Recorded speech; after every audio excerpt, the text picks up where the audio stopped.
the combination of Masahat and the protest and movement as, in a sense, kind of itself a declaration of outwardness, right? Because, I mean, to protest is to sort of make something public, right? Is to kind of push something out.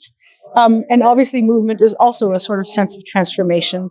And so I just thought that kind of a declaration of outwardness is useful to think, not just simply of the title, but is useful to think of, like, to some extent, the role of art, the role of culture, the role of media production, and also, like, on a very selfish level, even just my standing there is also like this kind of declaration of, okay, I'm willing to talk about all of these things that maybe often we don't talk about, or that sometimes we feel are repressed to talk about. You want the mourning, a sense of guilt, a sense of impossibility, a sense of, like, what can I possibly say or do, right?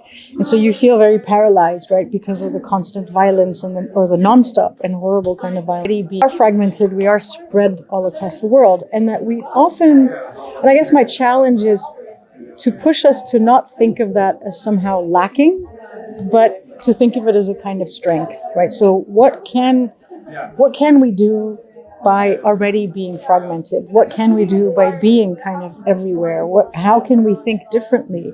So rather than kind of, looking inward to a nation or to a particular territory, it's to kind of reverse it. It's like, oh no, okay, so our condition is already external, outward, and spread out. So how do we use that as a way to kind of provoke ourselves, but also others, to embrace that outwardness, right? So I picked on maps and pigeons as a sort of two examples for my talks. And one, because for me, they're ways of talking about space and about movement, right? So maps are there in a sense as a sort of representation, but I also like to sort of pick on examples of Palestinian map making that are very different than what you would imagine a traditional map to be, right? So whether they're digital or whether they're made up of stories, they don't necessarily look like particular maps. So as a way of sort of kind of confronting that sense of we are not necessarily always connected to territory, and that's not necessarily always bad, right? So can it teach us something different?